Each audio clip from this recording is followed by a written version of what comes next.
Shawn Alexander, live on stage. We're going to get these cameras set up and turned on, and then we're going to get the interview going. Please welcome the two to the stage. Give them a round of applause.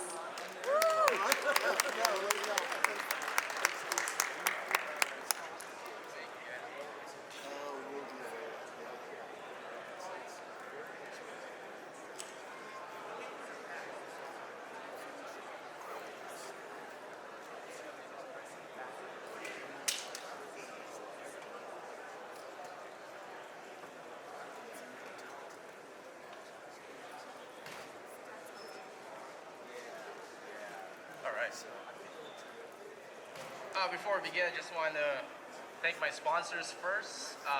First and foremost, Shortbox. Thank you for letting me do this. Especially Jean Miguel and Ryan Crow. Sure. Hold on. I have notes here for my sponsors. I have to thank them.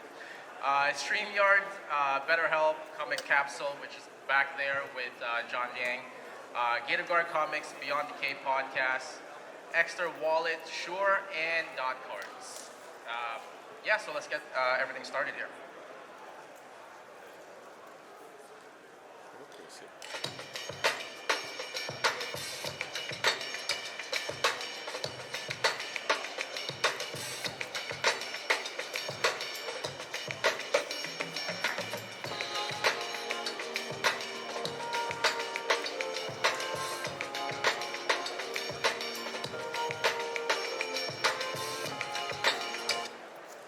What is up, everybody? Welcome to a brand new episode of We Got Issues Today. It's a special day today. We are live here at Shortbox Live in Santa Clara, California. Before I introduce my guest here today, you guys can pretty much see him. The audience here pretty much can see him, but let me just read a little bit of his accolades here. You may know his work from its vast amount of publishers that he's worked for, ranging from indie comics publishers like Dark Horse, White Wolf Entertainment, Sirius Entertainment, Dynamite, and of course, Image Comics, to the big publishers DC Comics and Marvel. His artistic draftsman approach has given a lot of well-known characters gothic, eerie look, from Detective Comics 1079, World Finest number 23, Kneel Before Zod number 2, and Philadelphia number 33, where he gives a mournful take on Eric Larson's iconic Savage Dragon character. Since his Spawn debut on issue number 276, he has achieved something that the Toddfather himself has always wanted to do for Spawn, a scary horror look and feel. Ladies and gentlemen, two-time Eisner Award and Silver Medal and Society of Illustrator nominee, Mr. Shawn Alexander. Thank you. I think if we stay quiet for a while, everyone will just go away. Yeah. I'll just go back to my table. Yeah, and just go back to your table. All this crippling anxiety. How are you today, sir? I'm great. How's Shortbox so far? This is amazing. So I want to ask you first. I said that your debut was 276 in Spawn. Is that correct? My debut in Spawn was Yeah. 276. Yeah. It was issue number 276. Yeah. How did you come about doing that though? Like, did just I got an email. from Todd? Yeah. So I thought I was being pranked. I got an email and asked me if I wanted to draw Spawn, and it was signed Todd. And I was like, who would do this to me? Who would? There's something that just there was a vibe to it, and so I said, sure. He got an email right back. He said, I'm so glad. Like, let's get on the phone. And I was like, this can't be real. This can't be like. McFarlane was my first go-to for comics. Like, he was the first guy I ever aped. I just wanted to be him when I first started. And then finally, he called, and I recognized the number on my phone as in Arizona, but I didn't answer it. I was nervous. And even on the voicemail he left, he was already speaking in he was already halfway through a sentence. It's just the way he talks. Right. And he started the voicemail with, I'm looking for Shawn Alexander, so I want to learn how to draw. Stud? He was like, I want to learn how to draw Spawn better and blah, blah, blah. I was like, who's pranking me? And I called him back, and I was just sitting at my kid's school in the parking lot talking to Todd McFarlane on the phone, and he wanted me to draw Spawn. And they called you stud. And he called me stud. He calls me everything. He's always asking for Jason something Alexander because that's what he does. That's just he saes, just Jason something. He thinks it's Alexander. funny. Can you legally sign books that says JSA on it? That's not like copyright. No. Yes, I can legally sign.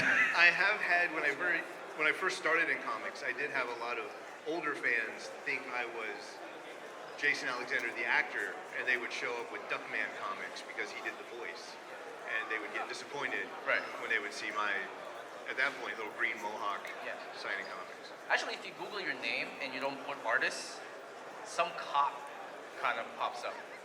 Jason Alexander is like a cop. I don't know who it is. There was a congressman. There's a restaurant. There's everything. My name. It's been So just all three of them. It's like the same. I interviewed Ryan Brown about a couple of months ago. It was the exact same thing. I put down Ryan Brown, and there's like a bunch of Ryan Brown that just comes up, and I'm just like, which is Ryan Brown?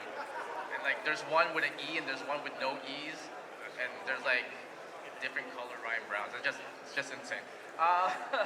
Well, the thing was is that I thought that Todd saw your work on cons, because not a lot of people know. I'm not quite sure people here in the audience know. When Todd goes to a convention, he actually goes around artist alleys and takes a look at people's work. And then when he finds something that he likes, he asks them to do something with Spawn. Because that's what happened with John Boy Myers. I remember that he was telling me that he always wanted to work with Todd McFarlane. He saw him walking around. He saw his art, and all of a sudden he goes, "You want to work together?" And then he got a phone call, same thing. He's like, "Someone's pranking me. I don't know who this person is."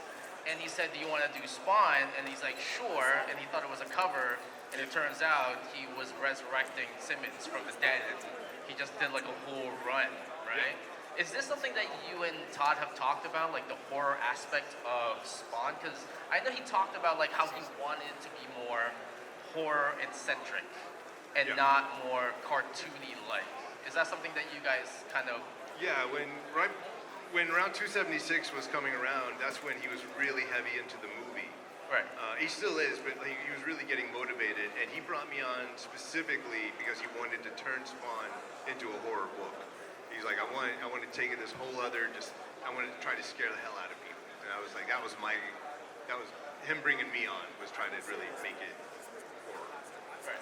So, during that time, were you working on something else at the time, or you weren't working on anything else? At that time, I just finished 2 arcs of my own book through Image called Empty Zone. And I was taking a break, and I did a mini-series through Vertigo called Frostbite. And it was just after Frostbite, I got the call from Todd, and I was like, that's what I'm going to do for the next whatever. Is it difficult to work with a lot of publishers? Like, I would say the major publishers, when you're trying to do something creatively, but the editors kind of just want to say, no, we want it to look this way, to be more appealing. But you're just like, well, I don't think it should look this way. I'm fortunate that by now, if an editor hires me, it's because they want what I do. But like I had that problem with, I did 5 issues of Detective Comics, and I had to fight them for stylistic things, like the curls on the cape and stuff like that. Right. But I would have done it anyway. They would have had to have changed it in editing, so they just let me do it. Which is kind of weird. They would fight you with the curls on the cape, but then there's Arkham Asylum. Right. They didn't. Everything now in comics, they're like, if you draw it, people might think it's canon, or it might be a thing. And I was like, no, it's just stylistic interpretation. And it took them a minute, but they were like, all right, but only this. Like if I stayed on for more issues, I wouldn't have been allowed to keep doing the curls. How many issues did you do with the? 5. 5 issues. Okay, so with the curls on the. Yeah. Okay, I want to ask you this though. So recently there was an announcement with Arkham Asylum 2. With Grant Morrison. He said it's going to be a go-ahead, but there is no artist yet. Are you in the running? No, nobody is. This is news to me, so nobody has contacted me. Okay, so this is the only reason why I'm asking is because the style of Arkham Asylum from Dave McKean is almost similar to yours. Yeah. right? So if anyone's gonna do Arkham Asylum, it's either you or Bill Trevetsky. It's either one. Right. Sienkiewicz, you mean? Yeah. I'm butchering this. I'm gonna be like, it's gonna be my podcast. It's gonna be butchering it and all that. He's gonna be like, no, I'm never doing your podcast again. Go to hell. I'm pretty sure he's used to people doing that to him. Yeah. Anyway. But you're not on the running for it? No, I haven't been contacted about that. Are you lying? Okay, so I'll tell you one situation when I interviewed Jason Aarons. So I asked Jason Aarons about almost last year if he's doing something important because his contract with Marvel was just ended, right? And I asked him like, is there anything coming up? He's like, yeah, there might be something here and there. And then literally about 2 months later, they're like Ninja Turtles. And then prior to that, I interviewed Raphael Albuquerque and Joel Jones, and they said the exact same thing. They said, yeah, there might be something. Artist Joel Jones, Raphael Albuquerque. So right now, I'm just very cautious when I ask questions like this, and you're like, no. I'm like, nice. Well, let me ask you this though. You work with a lot of indie publishers. Yeah. And you work with Marvel and DC, right? Did you don't have to go in detail. Have you ever had any contracts with Marvel and DC, like for exclusivity or no? No. I mean, I sign a million contracts because you sign a contract for everything. For Yeah. every cover, every issue. So I sign a lot of those for DC, but no, I wouldn't sign an exclusivity contract. I'm not interested.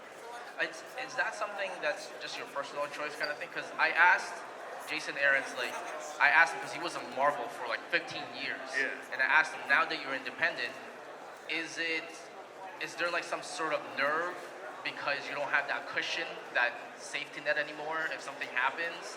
So, but I mean, like you haven't signed any exclusive contract. I mean, like how is that as an independent artist though? I mean,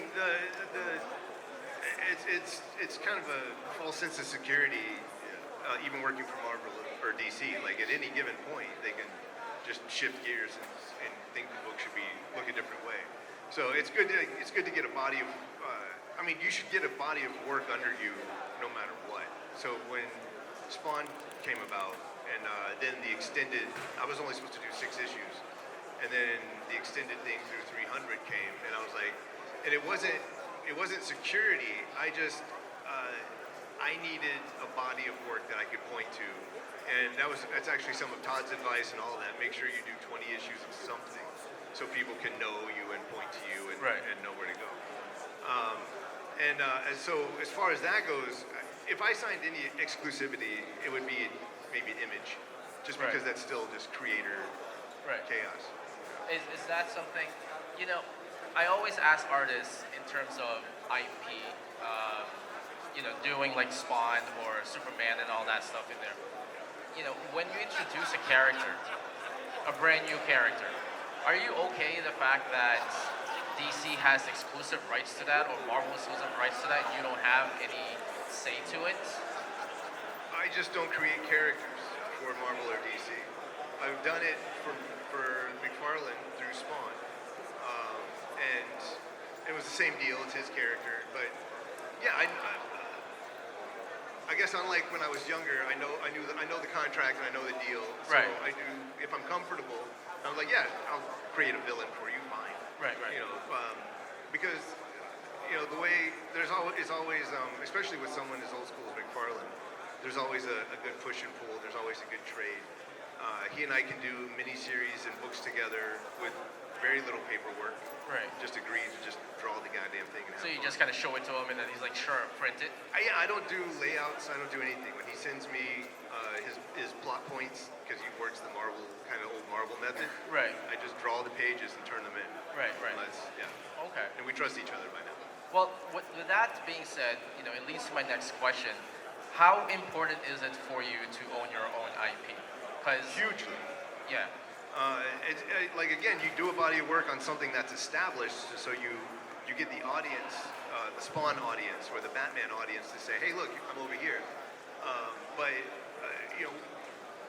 There's stories upon stories of Will Eisner telling Jack Kirby, telling Wally Wood, Right. do your own thing, own your own thing, quit making everything for these companies. And they Right. were like, nah, we're workers, and they work until they die. Right. And you know, and Eisner's always been he's always been my sensei. Like that's the guy I follow. And Right.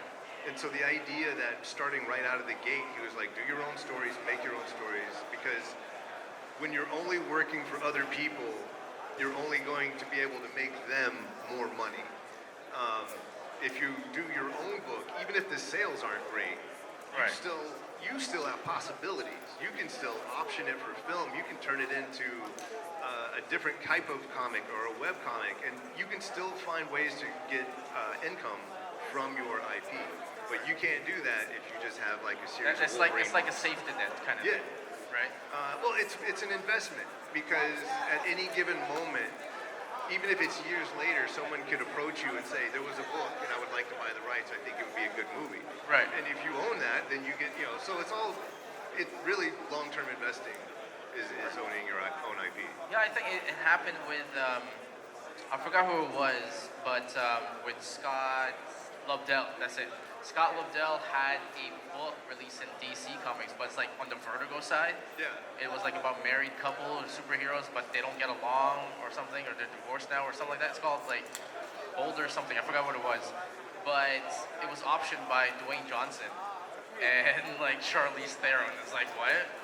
That sounds weird, and it's like an unknown book. I don't know if any retailers here have it, but it's like the most craziest book ever, and it just kind of blew up, right? With that being said, too, you are pretty much a pencil and paper artist. Have you dabbled in digital art before? No, I am traditionally, I did come up traditionally and I still work that way, but for the last 3 years, I've been working digitally as well. Really? Yeah. Which ones? Which issues? Philadelphia, a lot of Spawn. Right. I started in Spawn. Right. As a matter of fact, there's one issue, I think there's maybe 2 pages drawn traditionally, and then the rest were Right. digital, and that was just me trying to figure it out. Yeah. And so, yeah, I'll pick like certain pages and covers to do traditionally. Right. And then just for time and speed, digital. You know what's interesting about Philadelphia? I'm not quite sure if a lot of people have read Philadelphia all the way down to issue 8. Because for the most part, I'm a big fan of yours because you have like an eerie look in a lot of characters. And a lot of dark look on the characters. But then when you're reading Philadelphia, issue 1 to 7, you're like, oh yeah, it's vampires, they're killing people and all that. And then all of a sudden, about page 5 or 6 of Philadelphia on issue 8, Yeah. it's like rainbows and pink flowers and like they're like in some kind of heaven. It's like, Yeah. how do you find that transition when I don't know if all you know is dark and gothic look, and all of a sudden the script comes up to you and saying you have to put rainbows and pink flowers here now. Yeah. No, I think you have to be a diverse artist. I tend to excel on the dark and gloomy, but when that storyline started, once we started going into the afterlife and everything started getting Right. surreal, that made me excited because I was like, I get to show this entire different approach to the art. Because yeah, dark and gothic works, but like, how many issues can you do the same look? So like Right. I was excited. Like, stories started switching up, so that allowed the art to start switching up, and any kind of experimentation I can have, and I'm all for it. Yeah. Was it an easy yes for Philadelphia when you first got this script? Because it seems like because I used to be a retailer back in like 2017, I think 2018, that's when Philadelphia came out, around there, Yeah. I'm not quite sure. When I first saw it, the first thing I thought about was 30 Days of Nights. Oh, sure. Was it kind of hard when you looked at the script and you're like, well, this is kind of 30 Days of Nights, and people are just going to compare it to 30 Days of Nights? Like, how did you find your way to creating your own? Rodney's fault, the writer. It's his fault. He's very tenacious, and he really wanted to work together. And I didn't really have a problem with one, just vampires weren't my favorite, and then two, every time we would have dinner and he would pitch me on the book, he kept coming across this president thing. Yeah. And every time I'm like, dude, I'm with you, but you lose me every time. Right. And he's like, let me send you a first script and we'll go for it. He's like, it's gonna be great. And his pitch was at that point perfect. He said this book is gonna be Hamilton Right. meets Dracula Right. meets Sanford and Son. Right. And then I read the first script and I was like, oh shit. Like, where's Sanford and Sons in here? It's so spot on, every one of those things. And they Right. just kept, I was like, okay, this is special. Right. And if you haven't read Philadelphia, if you just know my art, the story is incredible. It's a really special book. Rodney is an incredible writer. He comes from things like, he comes from Hollywood. He comes from writing Boondocks. Right. And stuff like that. But Philadelphia is like, it's the story and everything. It's something different. Which is kind of funny because he wrote Boondocks and then like Yeah. you look at Philadelphia, you're like, this is not the same. When I met him, he was just like, I've done comedy in Hollywood for 20 years. He goes, I'm going to start drawing comics Right. or I'm going to start writing comics and doing horror. I'm like, Right. all right. I was just like, at that point, I still wasn't even sure why we were meeting. He just wanted to meet. Right. And then he started pitching me on Philadelphia, and then Right. then it got really cool. And that didn't like kind of deter you from it because you're like, it's another vampire kind of book. Like, how are we gonna make people want this book? And by the way, I think it's like in issue number 38 now, so I guess Yeah. a lot of people really liked it. But like, when you first read it, you're like, how are we gonna get people interested on this? And by the way, I think that's like during the time where like Twilight was out too as well. I think. Well, we were after Twilight, thank God. Yeah. Yeah, because I thought maybe we were still burned out on vampires, and so it was going to be a big pitch. I mean, but really, I read the first issue script, and I was sold. I was just like, I will draw this. I need this to happen. Because you did another one too that's vampire, like Blackula, right? I did, yeah. We did Blackula graphic novel. How many issues was that? One book. One book. Yeah. Oh, wasn't just a one shot? No, 100 page. It's a 100-page graphic novel. Oh, okay, I see. And it was with Ronnie too, right? Yeah. Okay. How is it working with someone you're comfortable with? Is that like something very important to you? Because I've asked a lot of writers, and for them, they would prefer that they have a comfortability with their editors. But for an artist, would you rather work with a writer that you're comfortable with than like a brand new writer that you're just like, well, I don't know what are you giving me kind of thing? Right. It's never been a concern. I mean, luckily, there's not been that many writers that I've worked with that have been dicks. But for the most part, what I care about is that script. Right. And if that script just injects this imagery in me, and I'm excited to draw it, that's Right. all. Yeah. Communication is good, but like for the most part, when I Right. get that script, like that's my meat. Like that's what I Right. just want to tear into. Because like I think the biggest example that I could come up with is with Dan Mora and I think Dan Mora and Grant Morrison. Yeah. So they do a book every year called Claws. And if you've met Dan Mora, he doesn't speak that much English. And when Grant Morrison talks, I don't know if it's English. So, because he has like a It's a very Scottish alien version of Grant. Yeah, he has like a very thick Scottish accent. So I was asking Dan Mora about working with Grant Morrison, and he says sometimes I don't know what he's talking about. Yeah. Like he would put like a spaceship on Santa Claus, and I just do whatever, and he goes, "That's exactly what I want." So it seems like there's like has to be like a chemistry Yeah. with the writer, right? I mean, like would It's you? helpful when there is the chemistry. Rodney and I, he's a few years older than I am, but we like an artist that we share the same birthday. Right. And we were like, oh, that's because we got comfortable pretty early on, and very much when we talk and all, it's very much like an old married couple. Right. We mostly argue, we give each other a lot of help, but when it comes to the actual creative side, Right. like I love his words, and he loves the pictures, and we just, we shine on that. Have you worked with any new writers before? New? Newer. Like they're just like they sign under Marvel's like New Blood kind of thing. I've helped like new writers get like short stories and stuff like that, and I've worked with some of those. Yeah. And it's been fine. It's been fine. But there's a whole different energy to working with someone who has a different level of tenacity. Like you can't be a Hollywood guy and not be just a fighter. And Right. and Rodney's a solid like he's a worker and he pivots like depending on if anything changes like it's a solid professional. So Right. it's great to work with him. What I like to ask a lot of artists is, this thing that's very controversial nowadays, which is AI art, right? So AI art has been the forefront of comic books that nobody likes. At least I like pencil and paper, right? That's for me. I don't like AI art whatsoever. But what's your thoughts on AI art, though?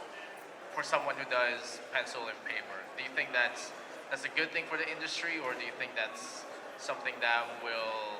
No, I think potentially it's a nice resource for looking up something like reference or creating your own reference to base an image or to use to make an image. But no, I don't. No, AI art is it's the definition of lazy. I mean, it's the instead of Right. studying and learning how to make imagery, or instead of hiring someone who has studied and knows how to make imagery, now we have this thing that just takes that information anyway, and you throw a few prompts out there, and then you have Right. Concept design industry has been shook Right. by this. But if anything, and this is advice I heard maybe through social media that I've really gravitated toward, which is if there's ever been a time to double down on your own weird ass vision of like whatever you want to draw or write or whatever, now's the time to do it. Right. Because the only way to separate yourself and to stand out from the mediocrity of the AI stuff is to just make sure that you have such a specific voice Right. that they can only find your work that way. Right. So for me, the AI stuff, it makes me sad because there's a lot of good occupations that have been swallowed up, but it's made me creatively. It's actually put me more like Right. I'm paying attention. So I asked Jim Starlin the exact same question. To him, he says, I'm getting old, so he can't do pages after pages after pages anymore. So what he said was, I would let AI take over the background, but the foreground, the characters, that would be all me. Would you agree on working with something like that as someone like, just to compromise, I guess, just so that you don't have to do the whole image, or is AI just like literally a no-go? Yeah, I'm not interested. I'm not interested. I don't want it to make the background. I got into this so I could make the art. Right. And I work with another artist on Philadelphia right now, where I do a lot of the layouts and breakdowns, and then he comes in and does a lot of penciling and a lot of finishing now. I love working with an artist that way, when I say that, is that I don't mind sharing the labor load. Right. I just don't. No, I have no desire whatsoever to Not just at all. tell the AI to start making my backgrounds. Yeah. No. I don't know why people would want to do AI stuff, because I mean, I got into this to draw. Yeah. Like, why would I want to not draw? yeah. Speaking with drawing too as well, again, we talked about like the specifics, your specific style of art. Did it take years for you to find that kind of style, or you just kind of knew? I don't think the journey ever goes away. Right. Because how I drew 15 years ago is very different than how I draw now. But my aesthetic was definitely, early on, it was the hero stuff. But, Right. But it was those independent books, that like the Crow and Cerebus and all Right. that stuff. Right. That completely changed my approach. And then with artists like George Pratt and Kent Williams, that changed my aesthetic. I started looking Right. more at painters and German illustrators and finding that Right. suited me. And it's just style is, it's just a journey. Like I keep finding new people that blow me away with that approach or with a new approach. Right. And like it'll sink in a little bit and something will come out in my work. But like for the most part, blender will work, and it will Right. come out in you somewhere, Yeah. mixed with your own personal story. Yeah. You know, I always ask a lot of artists in this, and it's always a good pointer for maybe there's some inspiring like comic book artists in here that want to break into the industry. I'm not quite sure. But before you broke into the industry, you know, you always have this gleaming look in your eye. You're like, I'm going to be a comic book illustrator, and it's all nice and good. And then all of a sudden, you get into the industry, and all of a sudden, the industry actually hits you, right? Because I don't think anybody knows about that kind of stuff, right? Because once the industry hits you, you're just like, this is not what I signed up for, and this is not what I want. Like, what would you tell an inspiring comic book artist? Like, what's your main advice to them concerning coming into this industry? Because I don't think anybody knows what that's like. Because all of a sudden, you have papers that you have to sign, contracts, and legality and all that stuff. I have a friend that explained to me that there is no comic book person, writer or artist that break into the industry the same way. Right. There's literally just no single way to apply for a job and get a job. Right. Everybody has some weird ass way they broke in. I love, and the only way to maintain or the only way to work in comics is to absolutely, obsessively love it. Like, it is such a laborious genre of illustration. Like, you don't do an illustration for a story. You do 5, and that's a page. Now do another one. Like, there's something that you have to love about the sequence and the repetitive and all, and just the nature of storytelling. With that said, what they don't tell you about, they just say stand in line and maybe you'll get a gig. Start learning finance. Start learning finance early on. As disgusting as a word as that is to hear when you're trying to just make art, you really do need to understand that it's not 1992 and you can't get rich just drawing Spider-Man anymore. Right. Like you legitimately need to approach it. I say this because, but I didn't approach anything pragmatically. I approached everything as though my life depended on it. Right. Every cover, every pinup, everything I did was like, this is the, whatever I can possibly do. It's just money management and making sure that when you do get paid from that first gig or a gig, that you're taking a little percentage and putting it aside, because no matter how successful you are, things will ebb and flow and things will dip. You will get paid the most you ever get paid for a gig, but then you find like you got 3 months of like there was nothing, and you're like, whoa. But you've got some in the bank, or you've got some in this account. Like, you just need to make sure that it's a little by little, but comics won't break you if you're cushioning your financial stuff just a little bit. A lot of these guys get into a thing where they're doing a lot of books, and they do hit a little dip, and then there's like, oh, comics have abandoned me. I'm like, no, everything ebbs and flows. You just got to cushion yourself. It took me a lot of years to understand that. A whole lot of non-cushion. You think people should have like a kind of like a backup plan? No. Or, just go 100 on it. I've never in my life had a backup plan. I've never had a plan B. I've had so many day jobs. I've worked in factories, I've worked in fast food, I've worked in coffee shops. Right. I've been a janitor in so many office buildings because the goal was just to survive while I made art. Right. And I was like, comics will take over. And inevitably, because of that, comics took over. So essentially you had like different jobs just so that you can feed that comics like passion kind of thing, right? Everything was to pay the bills and to buy paper and ink. and occasionally you could save up to go with your buddies to go stay at a convention. Right. But there was never, you get offered like, oh, you've been here for a while, do you want to be a manager? I'm like, nope. Right. I would leave. I would quit. Really? I would work something else. I was too scared. I was scared that like some kind of comfort would come from that day job. And I would be like, oh, comics is hard. And you don't want to go to comics anymore. Yeah. So I was like, no, I always want to make comics. And so like I could never do a plan B. With that being said, do you have a creator owned that you're probably working on right now? I have 3.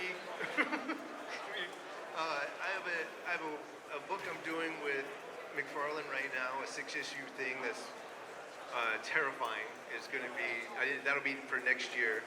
And I'm doing some King Spawn for McFarlane right now. And then, Wait, sorry, a creator-owned with Todd McFarlane? no, I'm doing a King Spawn with him. Oh, okay. I'm doing and then I finished the script. I'm working on the art to my own creator-owned book, Empty Zone. I'm working on volume 3 right now. Right. And I have two more other titles in the bucket, waiting to come out. No Kickstarter kind of thing, or Next Indiegogo year, stuff? Yeah. next year I'll be doing a Kickstarter for a new art book set. Oh, okay. Paintings, sketches, stuff like that. For your stuff. Yeah. That got me kind of almost excited when you when you said Todd McFarlane, and when I asked you about like Oh, that's creator-owned, and you're like Todd McFarlane, me, what?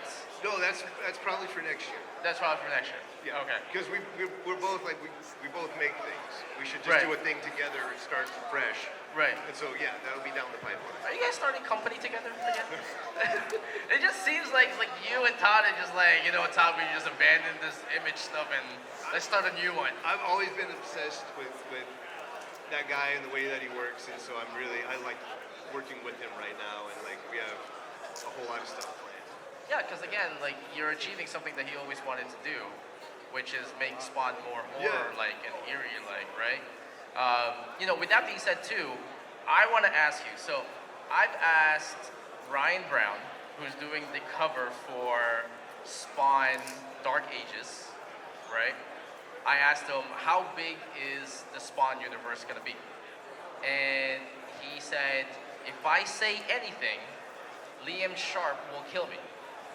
So, and I don't know if anybody has seen Liam Sharp, he is a scary man. He's a big dude. He's a scary man. So I'm like, point taken, I got it. So I asked Erica Schultz instead, because she's not as scary as Liam Sharp. I am scared of her, because she did Rat City. Yeah. And I said, how big is the Spawn universe going to be? She gave me a little bit of a tidbit, saying that it expands beyond time and space. But that's about it. And these were like about 3-4 months ago. So they weren't allowed to say anything because Rat City wasn't out yet, and Dark Ages wasn't out yet. Now Dark Ages is coming, Rat City is out. You're up next. I'm gonna ask you, since you're pretty much, having lunch with Todd McFarlane for the most part, all the time. How big is the Spawn universe? How big is he planning this? Is he like, because I know we only seen the time part. Right. Like Rat City takes place in like what, 2099 or something like that, or 3000, the year 3000, and then Dark Ages, takes place in the Dark Ages. Yeah. I'm gonna ask you, how big are we looking at the Spawn universe? Because they're billing this as Todd's plan for the last 32 years. Yeah, he went around issue 300 for Spawn, and everything started getting a little bit bigger. He kept referencing like the MCU quite a bit, and so he was just like, I want my own Spawnverse. I was like, all right. Then he just started, these books just started, Gunslinger and all of that. I'm kind of a part of like a bunch, like there's a bunch of miniseries, kind of like Rat City. Right. There's I think Mercy or something like that. Yeah. And then there'll be mine, which is going to be The Freak. Yeah, And that'll be his own series. Sam and Twitch, I think, is another one too. Yeah. So he's got a whole bunch of plans for a bunch of miniseries, but he's just going to keep. I'm pretty sure he's just going to keep going until. Well, it has to like merge at some point, right? Yeah. So has he told you anything about it yet? No, or, not yet. or something? And not that I can talk you about. can't say. Nothing you can't talk about. Nothing I can talk about. But he has said something. Yeah, there's things. Yes. Next year. Next year. Next year. Okay. So with that being said, now what's in the? I always ask this to a lot of artists that I interview and writers. What's next for Shawn or JSA? Oh my. Mostly that. I'm doing the King Spawn and the Freak miniseries, and then I would very much like to just launch back into my own titles and do crossover and fun events with Todd and just do that. So that's mostly what I'm working on. There's a couple of independent films I'm doing concept design for and some storyboards, and then album covers here and there, that kind of thing. Album covers. Yeah. Anything you can talk about? Which album? No, not the stuff. Last year was, or the year before last was the Ozzy Osbourne album cover, and that was a blast. I saw that. Yeah, that's really nice. And then more of that kind of stuff. Okay. Final question before we end things. Do you still have the nose ring? Do I still what? Do you still have that nose ring that you posted on Instagram? I saw the before and after that you had, and I was like, there's no way that this is the same person that draws Philadelphia. Like, there's just no way. I could still shove a toothpick through my nose. Could you really? Yeah. So there's still a hole in there? Yeah, I can just shove it right there. Once in a while you pop it in, like when the kids are like sleeping or something? No, I do it for the kids. Oh, you really? I thought it was like one of those things you They just love go it. in the They bathroom get and just, disgusted. like It by is yourself, disgusting. you're just reliving things. You're just like, Yeah. this is what I used to look I'm just like. like, hey, watch. And they're just like, Well, thank you for doing this. Yeah, man, Again, this is for everyone in here. This is going to be a podcast. It's on my podcast, Uncensored Nerds. It's exclusive to Spotify. Just find it there. It's under We Got Issues.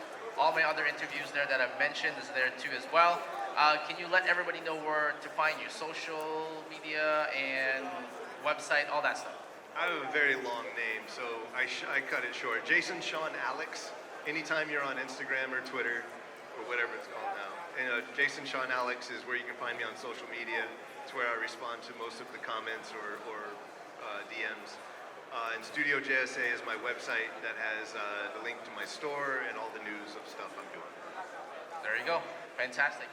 And again, guys, for everyone listening and watching on Spotify and for everyone here too as well, you guys can definitely find me on Spotify under Uncensored Nerds. Same thing with the Instagram and the social that the kids are on nowadays. Threads, like exact same name too as well. Again, thank you for doing this, sir. And everyone here, you guys can see this podcast in Thursday. It'll be up on Thursday. Thank you. Thank you, guys.